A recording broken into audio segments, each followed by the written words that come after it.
Hello friends. आज की कहानी है सिंहासन बत्तीसी की 16वीं पुतली सत्यवती की कथा। 16वीं पुतली सत्यवती ने जो कथा कही है वह इस प्रकार है। राजा विक्रमादित्य के शासनकाल में उज्जैन नगरी का यश चारों ओर फैला हुआ था। एक से बढ़कर एक विद्वान उनके दरबार की शोभा बढ़ाते थे और उनकी 9 जानकारों की एक समिति थी जो हर विषय पर राजा को परामर्श देते थे तथा राजा उनके परामर्श के अनुसार ही राजकाज संबंधित निर्णय लिया करते थे। एक बार ऐश्वर्य पर बहस छिड़ी तो मृत्युलोक की भी बात चली।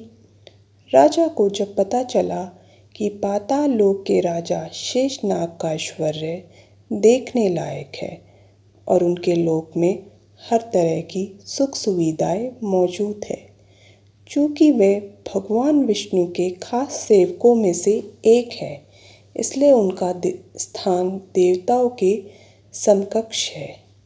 उनके दर्शन से मनुष्य का जीवन धन्य हो जाता है।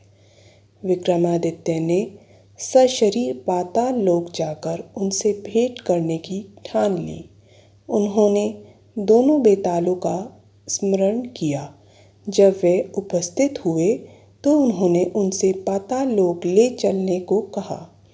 बेतालों ने जब पाताल लोक लाए तो उन्होंने पाताल लोक के बारे में दी गई सारी जानकारी सही पाई। सारा लोक साफ सुथरा तथा सुनियोजित था। हीरे जवाहरात से पूरा लोक जगमगा रहा था। जब शेषनाग को खबर मिली कि मृत्युलोक से कोई सशरीर आया है तो वे उनसे मिले। राजा विक्रमादित्य ने पूरे आदर तथा नम्रता से उन्हें अपने आने का प्रयोजन बताया तथा अपना परिचय दिया।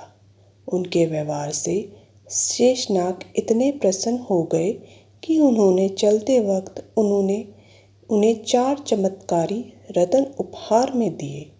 पहले रत्न से मुँह मांगा धन प्राप्त किया जा सकता था। दूसरा रत्न मांगने पर हर तरह के वस्त्र तथा आभूषण दे सकता था।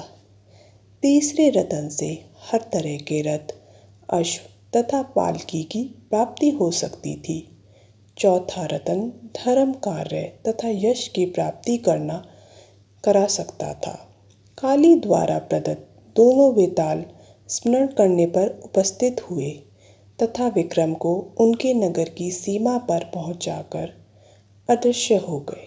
चारों रत्न लेकर अपने नगर में प्रविष्ट हुए ही थे कि उनका अभिवादन एक परिचित ब्राह्मण ने किया।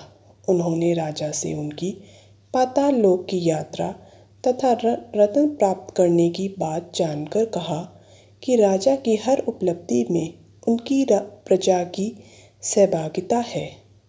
राजा विक्रमादित्य ने उसका अभिप्राय समझकर उससे अपनी इच्छा से एक रत्न ले लेने को कहा।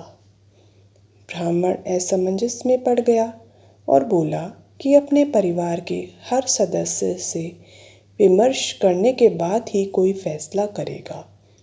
जब वह घर पहुंचा और अपनी पत्नी, बेटे तथा बेटी से सारी बात बताई तो तीनों ने 3 अलग तरह के रत्नों में अपनी रुचि जताई। ब्राह्मण फिर भी किसी निष्कर्ष पर नहीं पहुंच सका और इसी मानसिक दशा में राजा के पास पहुंच गया।